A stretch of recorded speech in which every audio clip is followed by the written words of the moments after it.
What happens when your worst fear becomes your reality? Hi, I'm Brent Cassidy. Welcome to the Nightmare Success In and Out podcast, where we explore how to overcome your fears and nightmares to set yourself free. We're going to be exploring this topic with guys I was in Leavenworth with. We're going to talk about life before prison, life in prison, and life out of prison. These stories can be inspiring, sometimes sad.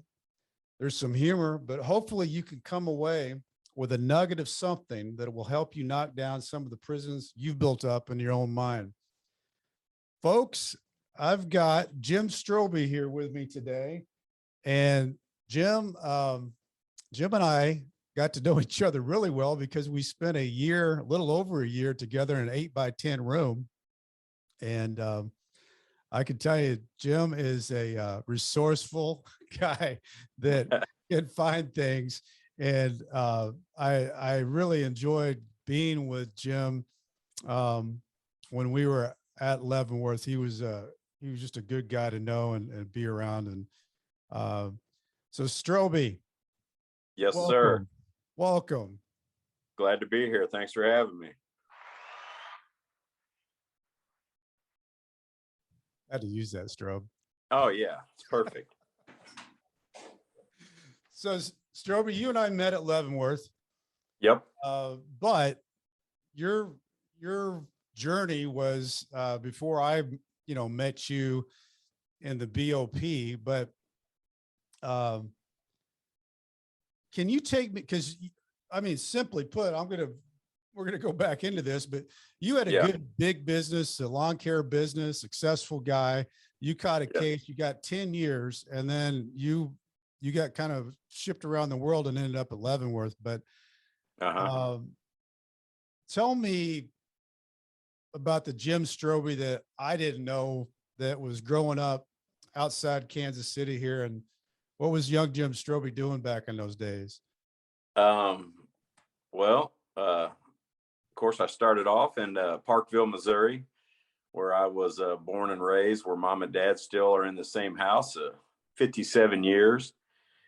And that's cool. Went to high schools, Park Hill Trojan, and did good. Just kind of a country jock.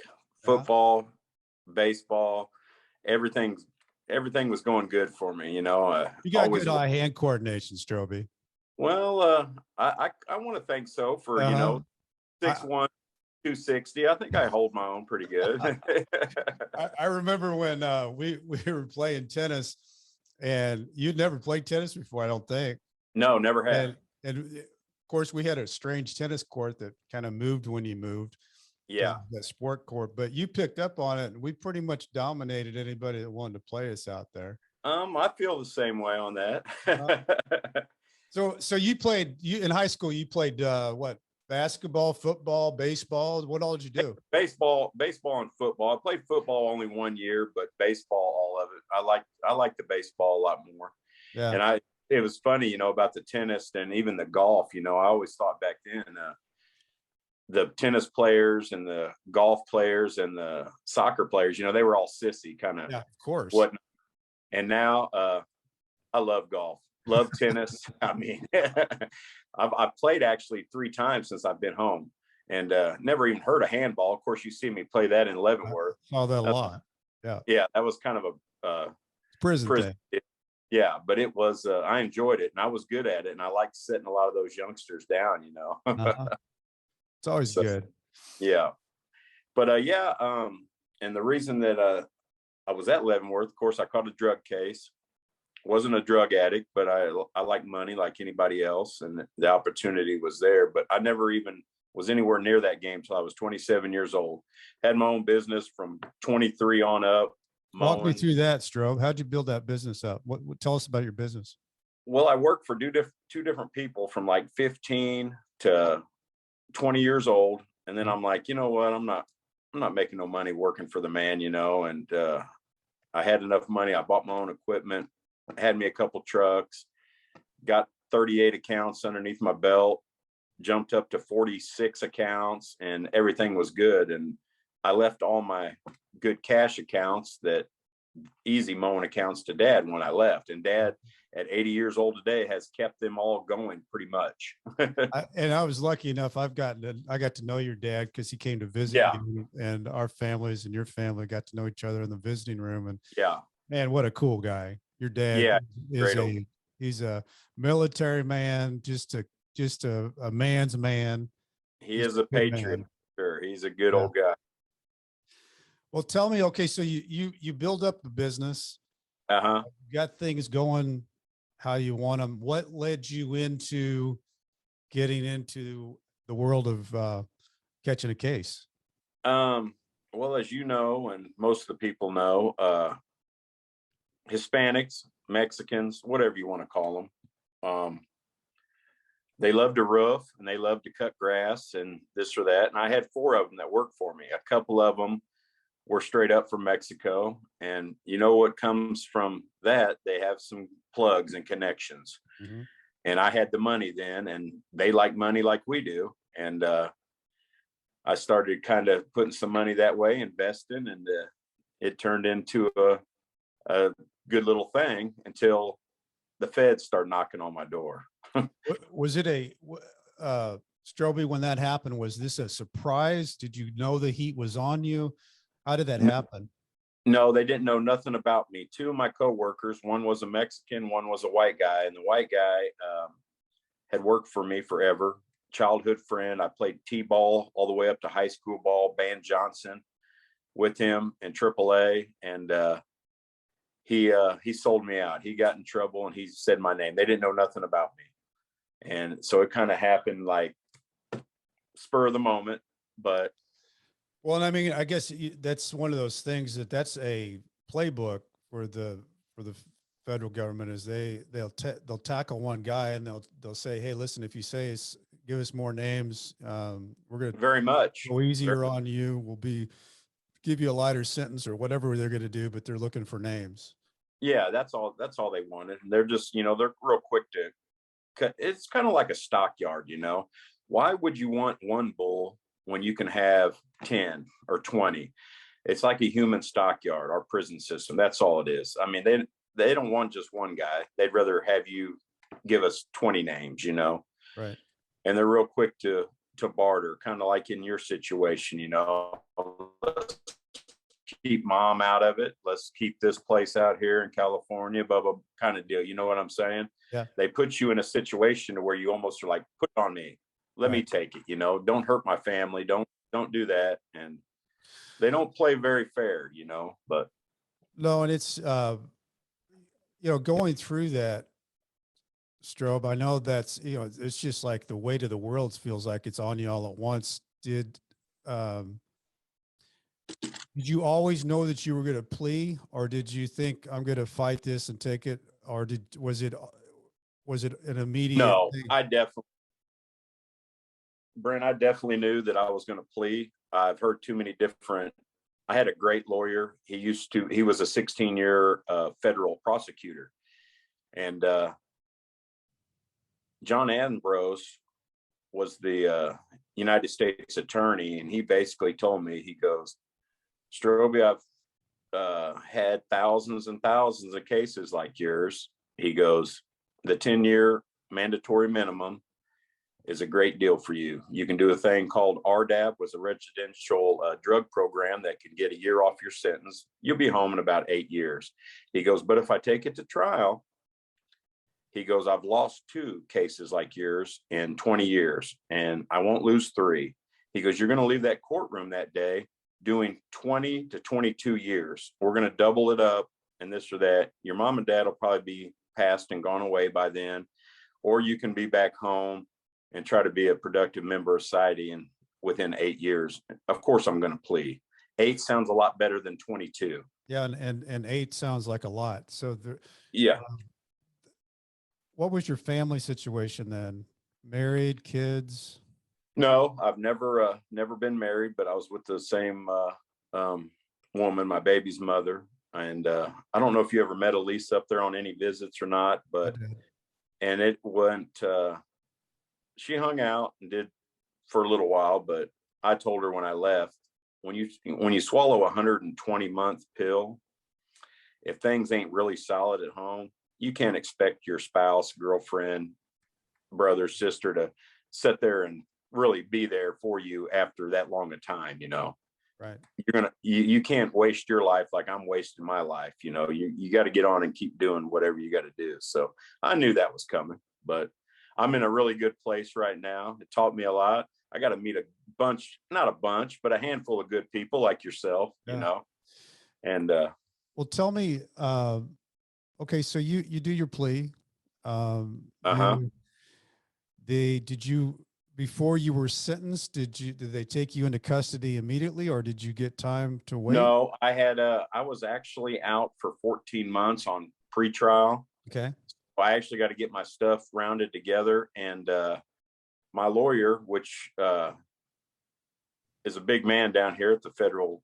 When he walks in with a polyester jacket with jeans on, and they're all addressing him as John. How you doing, John? You know, and he was telling me I was going to have 45 days before they took me. Well, the day of my sentencing, they took me that day.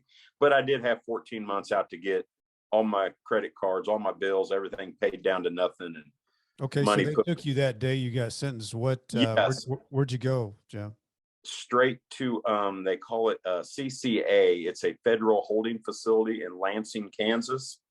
They took me straight there, and I was there for 4 months, and that's where I met my friend. Yeah. And well, walk me through that, Jim, because I've not heard good things about CCA. no, it's nothing. It's like a county jail. It's like your downtown St. Louis County Jail or our Jackson County Jail down here in Kansas City. Yeah, it's not good. You get, like, at least, you know, when you're in the federal system, you know how it starts at the penitentiary, to the medium, the low, and then you get down to where we are, which camps should be just wiped off the map anyway. Right. You know, if you make it down to the camp level, you need to have a deal on your ankle, sent home. Exactly. It's a waste of taxpayers' money. And just like, you know me, I was out plowing snow, and I'm out in the middle of Leavenworth just driving a truck around and this or that. It's a waste of taxpayers' money, but that because the characters there, because I was in that county jail for 6 days, and that felt like 6 years in Warrenton County Jail. Are you in a pod, or are you? Yes, it's a big pod, and you just have 2-man cells, but everybody comes out to either watch TV and eat. It's all open area, and then you go back into your cell. Yeah, you go in, and they do the same kind of counts that they did, like, you know, at Leavenworth. But and you were there for 4 months. 4 months, yeah. And then how do you find out? Go ahead. They put every kind of offender in there. It don't really matter. They don't really move you around, you know, and put you with people of your caliber. So that's why it's so bad. Yeah, and there's just nasty things going on. There's lots of fights. It's just it's not comfortable. No. So you how do you, did they just one day say, "Hey, Strobbe, hitch up, let's go," and we'll take you to El Paso? Yeah, it would come out on a bulletin deal, and you'd kind of look at it every day, and your name would be on it, and then it would say El Paso, Latuna FCI, blah blah blah, and then you'd be gone the next day. So then I went down to the transfer center in Oklahoma City for a week. Bus? Plane. Oklahoma City, the holding facility is like an airport where the plane pulls off, flies right in, and when you come out of the airplane, you're right into the prison, right into the. It's the national transfer place for prison in the United States. Yeah. And I've heard all kinds of stories about that. I was talking to James Borders the other day, and he was talking about how crazy that whole thing was when he got off that plane, and just like cattle, you were herded in and out. Yeah. No, and I actually, when I was there, I seen they pushed us all up against the wall, and they actually ran a guy through like if you were moving a refrigerator on a dolly. It was almost like what's that movie? Hannibal Lecter. They took a guy through on a dolly, had a mask on his deal, and they're pushing everybody against the wall like what's this guy do? Just kill 300 people or something? And probably did, you know. Probably did. You just You happened know? to be in the same building with him. Yeah. So, how long were you there at the transfer? I was only there for a week, Okay. only And a week. then you fly, they take you shackled to fly to El Paso. Yes. And I'm already down in Oklahoma, so I'm already heading south toward El Paso, Texas, but we had to go back up to Colorado and then over to Utah and then back down. I spent 8 hours shackled, my hands to my waist and my feet. It wasn't a good eight. I don't like taking a 8 or 10 hour airplane ride to Hawaii with a cocktail, much less shackle where you can't even itch your own face or nothing for 8 hours. Yeah, it wasn't comfortable. I can't imagine how uncomfortable that was. So you end up El Paso, which Yes. you're right next to the border. Walk me in, Strobbe, to that, because this is your first entry into a low. What's your first Yeah. night like? What's your first day like, really, there? Well, all the announcements were in Spanish. Okay.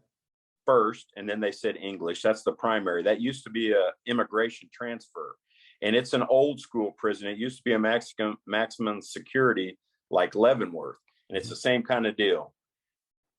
4 rows of barbed wire, 4 double fence. I mean, it was a maximum security, but it was an FCI. And for you guys that don't know FCI, that is just Federal Correctional Institution. Right.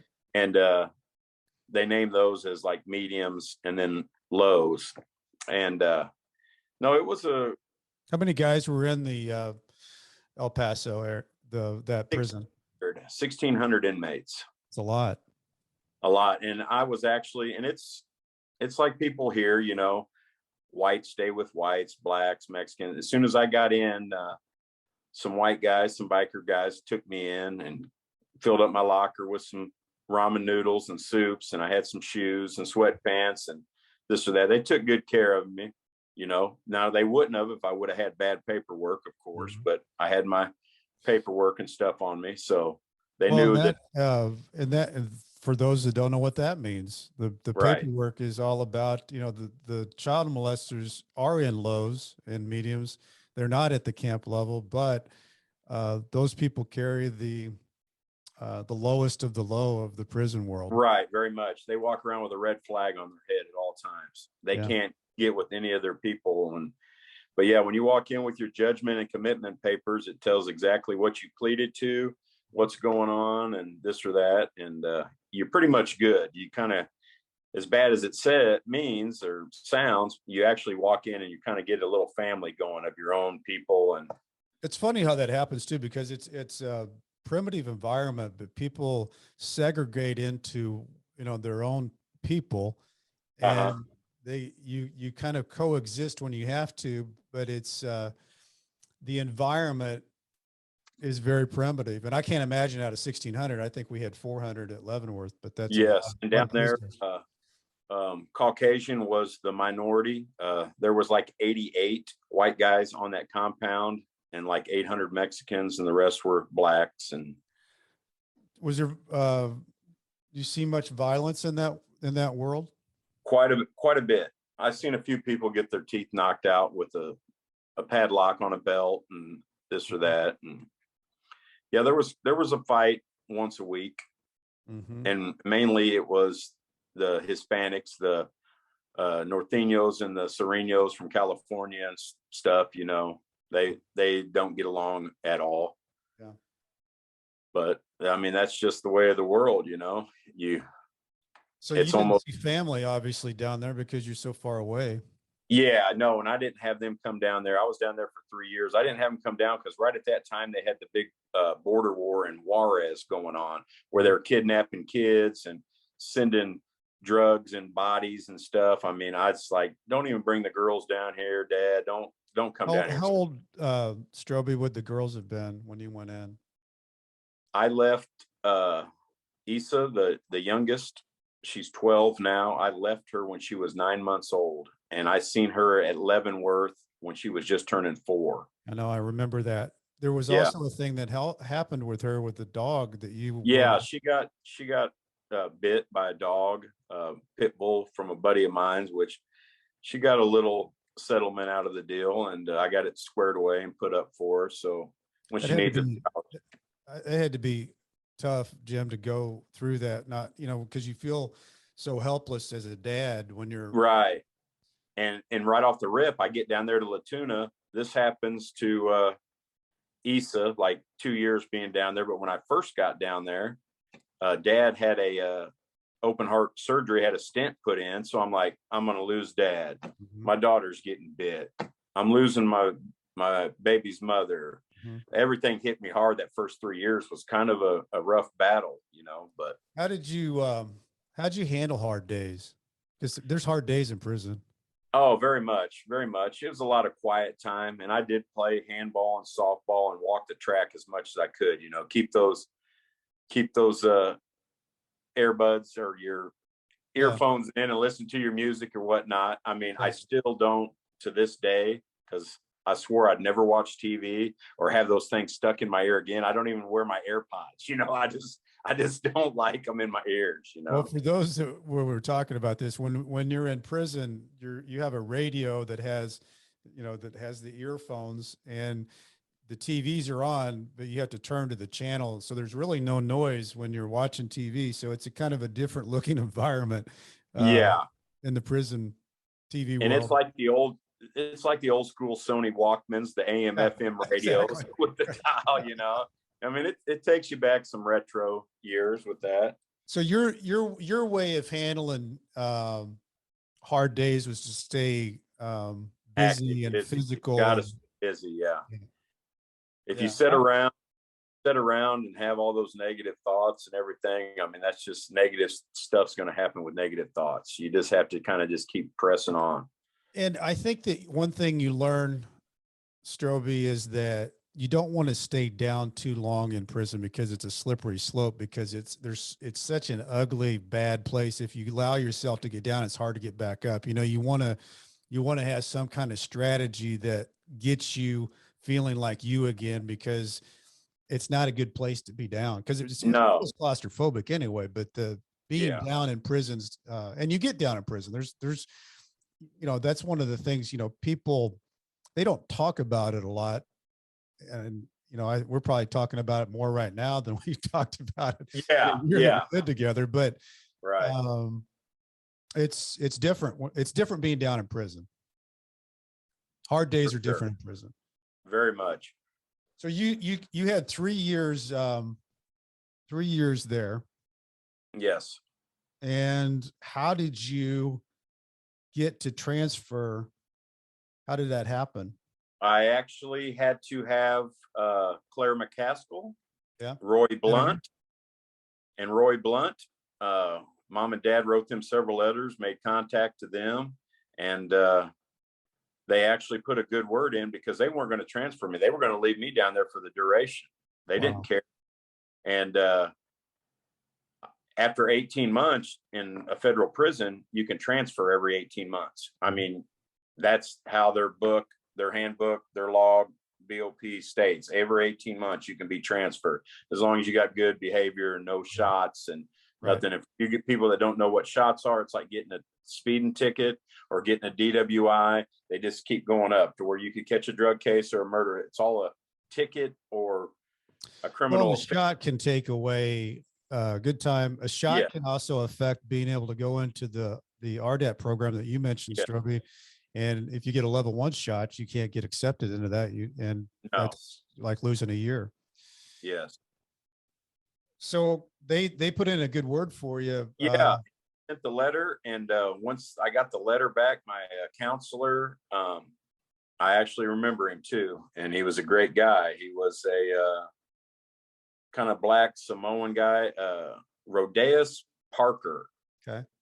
He really helped me out. He got those letters in, signed them, whatever, and I was out of there within 30 days. I had a ticket.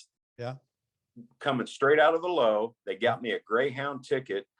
The town driver drives me straight from a low and drops me off in the middle of El Paso at the bus station. And I had an hour wait, and they only gave me $25 to travel with.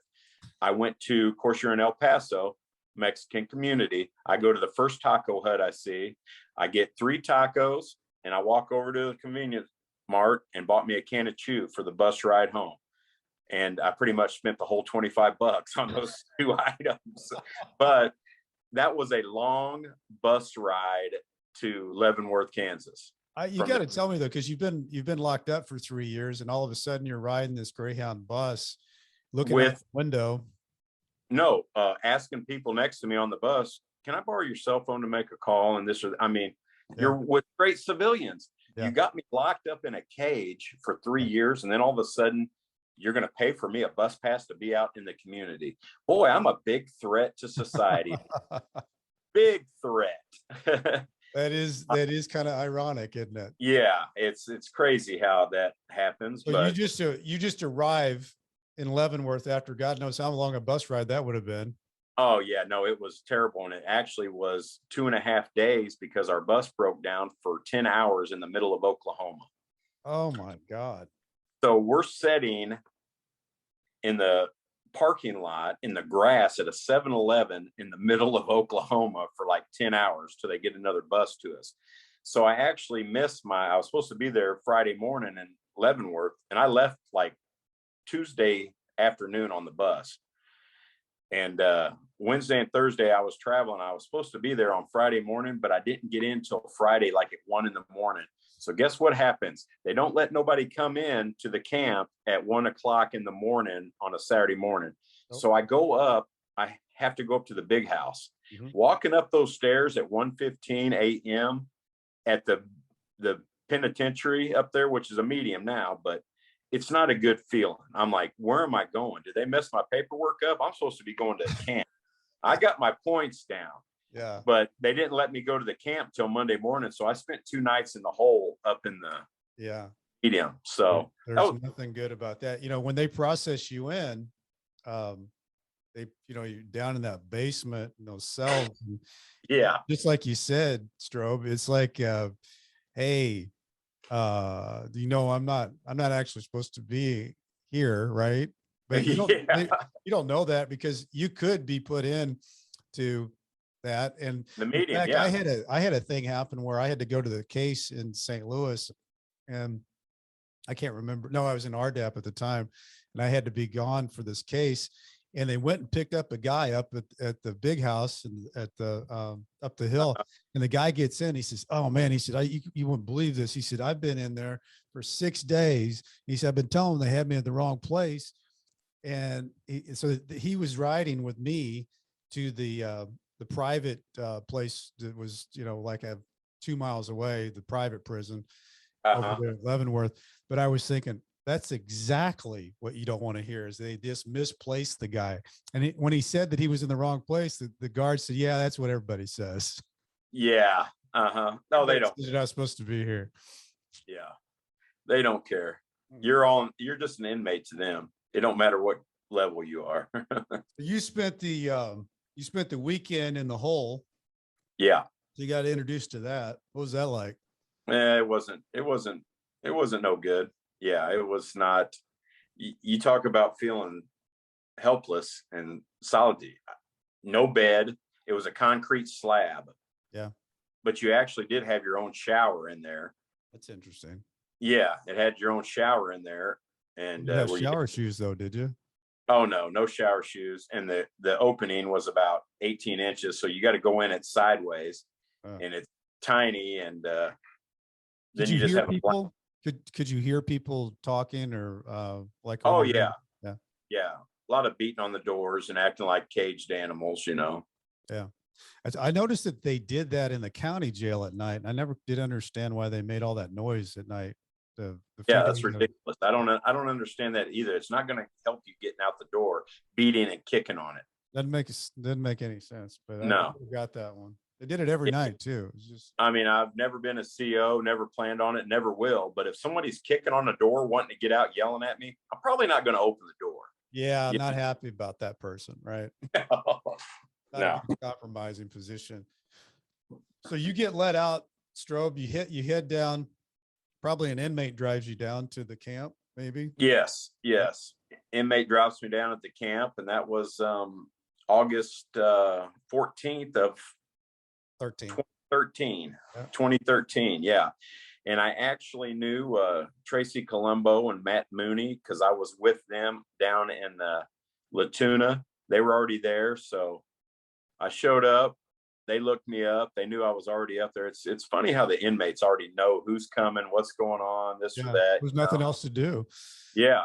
And so I fit straight in there pretty good. Got a bed up in C2 around some buddies. And within 2 days, I was playing softball on a team. And you were a good softball player. So that's always a good thing when you can roll into prison and actually add something to one of the teams. Oh, You're yeah. accepted pretty quickly within the prison world. Yes. Yeah. So, I mean, not that that's a good thing, but it was a good ball thing. well and pitched. Yeah. It was a good, yeah. When I first got there, I started playing third and this or that. But as the years went on, you know, as you get higher in the 40s, you're not taking those shots at third no more. Let me go ahead and pitch and corner for base, you know. So Strobbe, I came in and just a few months later in January. You got there in August. Yeah. You know, if I remember when you and I met each other, you were kind of running the lawn care business of cutting all the grass basically. And I worked at Lawn and Landscape with Donnie. Yeah. Great boss, great guy. You know, those guys are just $80,000 a year babysitters. Right. That's all they do. You know, easy, great job, and he was a good, personable guy. So you guys cut a lot of grass too. I mean, I don't know how many acres it was. But yeah, no, it was huge, and I believe it was like actually the grass that we cut was almost 30 acres. 30 acres, yeah. But by the time we'd start Monday, by the time we'd get to Friday, we were already ready to start where we had left off. I mean, but we had quite a few mowers up there. They had some good equipment. And the other thing I always thought was weird about Leavenworth is that in a big front area there, and they had roaming buffalo. Yeah. Yep. And the whole time I was there for 5 years, I never seen one vet, you know. They don't care about them animals. It's just an eye candy for people. Oh, look at the little buffalo. Yeah, they got mange and they're crippled, and yeah. It's crazy. I've actually I gave birth to 2 baby buffaloes out there. I was actually out there when the mom was giving a little calf. I did not I'd ride the tractor out there. Yeah, because Donnie was in control of kind of feeding them, and we'd put hay bales out for them in the wintertime, you know. But the other job that you took was because I went to the golf course Fort Leavenworth to work. Yeah, we went to the food warehouse. And that's when the days started sparking up there. We had a good boss with Noel. He was a good man. Noel was a great guy, and he was into any extra means of doing whatever there. He went with it. I mean, I had a good burger business. I had all kinds of different Can you explain, Strobbe, your burger business? I don't know if the outside world understands how your burger business worked. Yeah. Well, it was kind of unique, and it kind of was a good spark. In prison, you know, you got people making pizzas, rice bowls, burgers. People sell food. People make money doing other people's laundry, washing other people's dirty drawers. I mean, it's like a little community within a community. But my burger business was very well, went off great, and it was profitable and fun. And you had to be resourceful too, because just having a hamburger wasn't enough. You had to cook those burgers. Yeah, you had to cook them. And anytime that I wasn't having access to the electric grill to fry them, they were just as good in the microwave. You can cook good burgers in a microwave, and chicken and anything. I mean, a microwave is a very resourceful thing to cook food. Very resourceful. And you always seemed like you had enough microwaves to be able to do that, which you were cooking quite a few burgers. Yeah, very much so. And of course, Unicor up there, you know, they had a lot of those microwaves, and I always kept at least 5 microwaves on hand.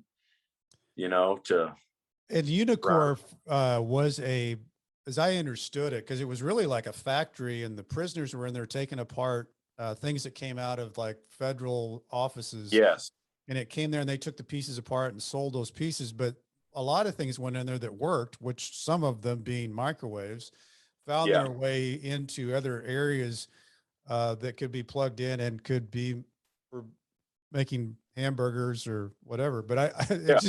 I remember I would get back from work and there were guys lined up out our door and they were looking for burgers. And I think it was 3 stamps. The burger was 3 stamps. It was five. It was 5 stamps. Okay. Yeah. Okay. 5 stamps. And I'd usually get rid of about 30 burgers a day. Yeah. I mean, so Yeah, it was, burgers in prison were like crack cocaine. I mean, yeah, everybody wanted them, Yeah. Yeah. No, it was good. So Strobbe, I left, let's see, November of 16, end of 16. And we spent a year in that little 8x10 room, and we had a nice room. You remember Clark painted all that for us, and oh yeah, we were the envy of C1 and probably the whole prison. We had a very nice. yeah. Clark was a genuine Martha Stewart. Right. He had it well detailed. I think we had 7 different shades in that room, 7 different colors. It was great. It was nice.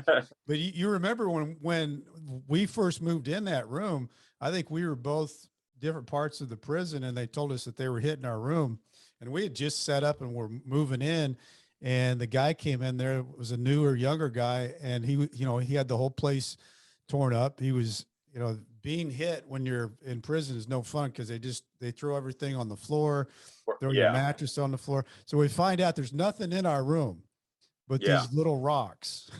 And he wants to know what those little rocks were. And you explained it too, that those were for to soften your feet. Is that what that was? They were pumice stones. That you can use on your heels or the balls of your feet. When you play a lot of handball and softball and stuff, the feet get worked out, And you explained that to him, and he looked at you and he handed them back to you and he said, okay. Yeah, it was great. I was like, yeah, I've rubbed my feet with those and other things. How do you like those? And he was just like, here you go. So the other thing too, Strobbe, is that I don't know. We could sometimes in the wintertime, we could see snow that came through the windows. It got cold enough to, I don't know anything about windows, but I've never seen that before. First of all, we didn't have any heat that was on until about the middle of November, but snow would actually come through those windows, which I thought was always very, they're very, very efficient or very tight. That's for sure. And like you said, the heat does not come on until a week before Thanksgiving. And of course, anybody that's knows anything about the Midwest, it's kind of chilly out today. I haven't turned my heat on yet, but when you're sitting in a cinder block building, that's just block, they're cold up there right now, and they got 3 more weeks until the heat comes on. That's right. So when you get 30-degree nights, 35 or whatnot, you better have some long johns and blankets. I mean, there were many nights that we went in with our, stocking hats on, with our coats, but some people were lucky enough to have a space heater that kind of helped out. That was nice. That was nice too. And on the other aspect, when it was 110 outside, there's no AC. You don't have any AC there, so you kind of go from one extremity to the next. Yeah, and it was I never could quite decide which was worse, the super cold or the hot. And I think I finally settled on the hot. I think the hot was better for me because felt like you had less days of the 100 degrees as opposed to the 35 degrees. Oh yeah.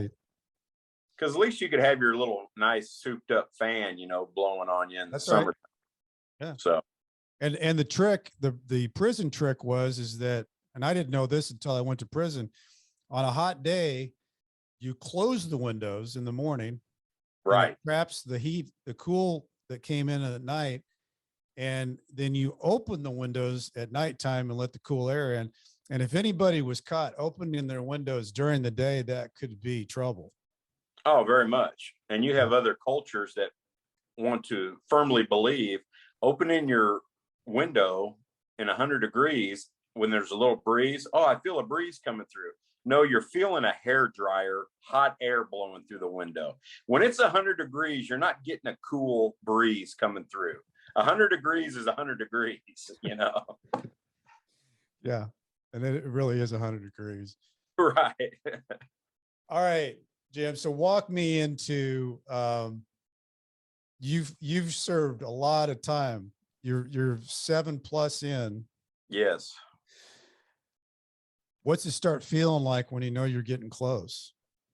It's a little antsy, kind of a little anxiety, a little antsy, like what's really going to happen? You know, I've already pretty much lost everything, but I've kind of dealt with it, and you can only build up so much while you're in prison. You can build up enough to where you're comfortable while you're incarcerated, but when you get out to the big world, it's not, you know, it's reality check coming back at you, you know. And I was glad that I had locked into a good job where I could start the second day I was on the streets working, and been there ever since. But I thought in my mind it wasn't going to be nothing like what's going on right now, 40 months down the road, you know.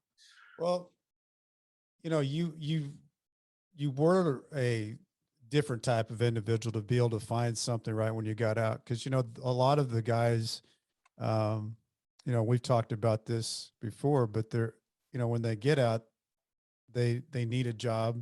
You got to check that you're an ex-felon on that box.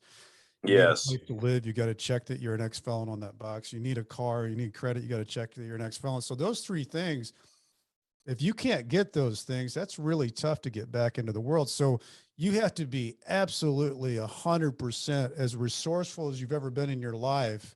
Yes. And you're dealing with the anxiety of pushing yourself back into the world of, okay, time stopped for 7.5 years while I was in. I'm jumping in Yeah. basically a moving car to catch up with everybody. What Right. did that feel like to you?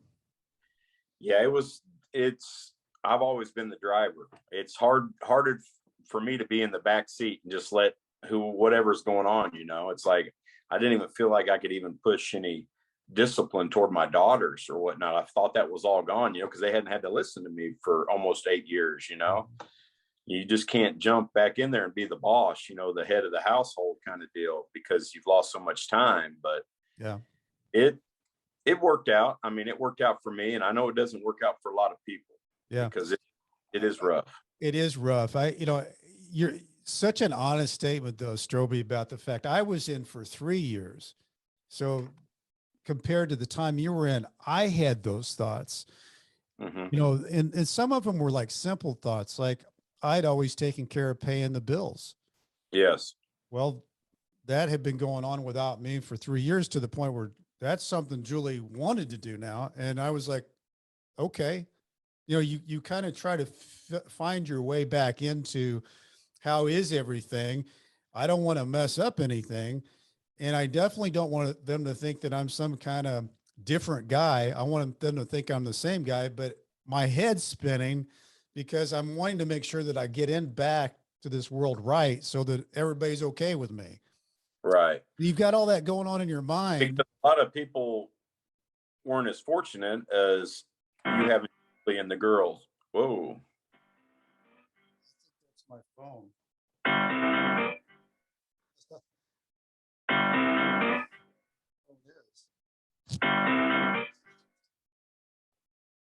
right. Sorry about that. That's all right. Little intermission. Little intermission. We'll have to Yeah. learn how to edit. Yeah, but like I was saying, is there's a lot of people. I'm talking like 80% that weren't fortunate for like you having Julie and the girls to come Yeah, out in the port. I had mom and dad to go you live did. at, you know, for a year or so till I ended up meeting Lisa and being able to get a house and get everything going, you know, because if people come out with no job, no family, like you said, no car, no nothing. I mean, if people hate to go to the DMV every 2 years or every year to get tags for their car out here in the world, if you're in there trying to get a driver's license and do all that, it's times 10. Everything is way more hectic.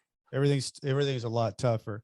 Yeah. And you've got you walk back into society with a tattoo on your forehead saying I'm an ex-felon. Yeah. As much as you want to be, the opportunity guy and do all the things you need to do, you're still dragging that with you.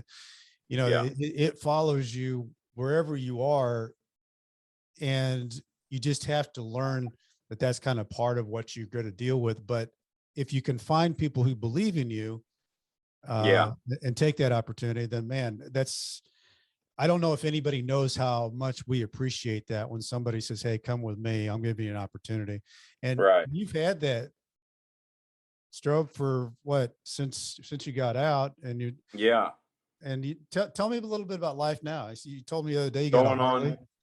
Yeah. Yeah. Got a Harley. My girl got one and kind of talked me into getting one. And, I've always rode 4-wheelers, 3-wheelers and stuff, on the farm and whatnot, but I've never had I always thought a Harley was an old man's bike, an old man's cruiser is what I always thought. Well, they need to label it like a crotch rocket instead of just like the Ninjas or whatnot, because that old bike will run. It'll take me up to 120 mile an hour as quick as I want to go, That's fast. Yeah.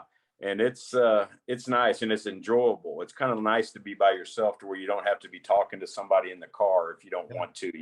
You're just there by yourself. But if you don't mind, I want to go back to this deal once I got out too, is being labeled as a felon. Well, since I work in the state of Kansas and the state of California are the only two states that I have to register as a drug offender. And I go every 3 months into this room with a bunch of sex offenders and a few drug offenders, and I have to pay them $20 every 3 months for the rest of my life. Wow. And it's just ridiculous. And you can't pay in advance. You can't say, hey, here's $80. Let me pay for the year. No, they want you to it's a way to trap you to, let's see, every 3 months you have to come in. So we'll see if you have any warrants or see if you're doing right. It's only because I work in Kansas. If you work in Kansas, go to school, whatever, you have to do that. Now, if I just worked in Missouri, we don't do that here, but it's like, I pled out to a 120-month sentence. Right. I did my time. I did my programming. I did my drug class to get my year off. Mm-hmm. I fulfilled my side of it. Now you want to put 5 years of supervision on me after I do that, and I have to pay $20 every 3 months for the rest of my life. I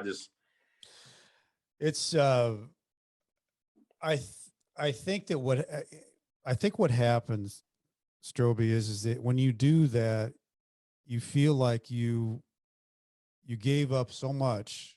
And I'm not saying that anybody's right or wrong on how they got there, because everybody's got their own story. No matter what it is, you give up so much of your life to go in, and you want to get your life back when you get out. And you hate these tentacles that are all over you, that it feels like it's trying to pull you back. Yeah, smothers you. Yeah. And it's the freedom thing. It's trying Right. to shed that freedom off of you when you're trying to take that step. You tell people, take the step, and you're taking the steps, and then they're pulling you back with that stuff. And it just doesn't feel good. Doesn't feel good. No. And just like I got denied this last March, I got a great PO. Anyway, I've done half of my 5 years supervision. I put a judgment in with my lawyer to the judge to let me go at halfway, and he denied me in this last March, but he did commence me on staying sober, doing all the things that I've done. He said, go ahead and resubmit it 2022 in March. So here next year, I'm going to resubmit it. So he'll probably let me go. So I'll have to give him 3 years of supervision instead of the 2.5. But it's like, where does it end? I went shot free for 8 years, did the ARGADAT program, get out, worked the same job for 38 months, got my daughter into a house, bought a house, haven't caught a speeding ticket or nothing. I mean, I've done everything right, and you still just want to keep me in that web, like you're talking about, the tentacle. I feel like the octopus has me right by the throat. Everything, you know what I mean? Oh, I get it. And it's you just want to be totally free. It's the feeling you feel. And, Right. uh, you know, and it's not that you and I both know, Strobbe, we love being out of prison. You know, our worst day, thank God we're not in prison. Right. You just don't like to be touched with it. Once you feel like you're done with it, you don't like to be touched back with it and have to go back and deal with it. Yeah, It feels like the same feeling. And that's for the sure. trying to get it. It's that little PTSD. Yeah. Yeah, it is. So I'm really happy for you, Strobbe, because you know we FaceTime the other night, and man, it's so good just for, you know, you and me met each other in a bad place, and I Right. always knew you were just a cool cat. And last Yeah, night, you know, sure. you come off your Harley ride, and you had a big fire going. And you got your girlfriend there, and it was Yeah. just like you and I are just talking Yeah. like normal guys. It was happy time, Yeah. I mean, you had a cocktail, I had a beer, and we just get to talk, just to talk. and let the girls meet each other, and it's Yeah. just normal life stuff, Totally normal stuff, which Yeah. is really surreal for you and I because we were lived in this little 8x10 room. But that last night, FaceTiming, and you're out with the fire, the girlfriend. I introduced Yeah. Julie to your girlfriend. We're Right. having a cocktail together. I was thinking, Yeah. man, that feels good. Yeah. No, that was great. That's great. So, Strobbe, anything that I haven't asked you that you want to part to the world out there that is something on your mind? You know what, Brent? I mean, we covered about everything. I mean, I just would like to say to anybody that's listening to this, keep your nose clean. If you're doing anything that you even think is, as far as not getting everything paid on your taxes, or just simple stuff that people think that's okay, like if you've skipped a year of tax paying, even if it's $1,000 or whatnot, I'm going to tell you the federal government don't care. They would just soon put you away for a year and a day just because of that. I mean, just keep your nose clean and do what's right out there, because you need to enjoy your family and your freedom. Yeah. Family and freedom are two huge things. And that's the only advice that I could give anybody, Love it. Love it, And Strobbe. Can't put a dollar figure on that. no, for No. sure you can't. Well, tell your dad hi. I sure will. I sure will. Been a great talk. I told him, Nightmare I told him I was success, talking everybody. Thanks for being here. for sure. Good talking with you. Thanks, Strobbe. Love you, man. Bye-bye.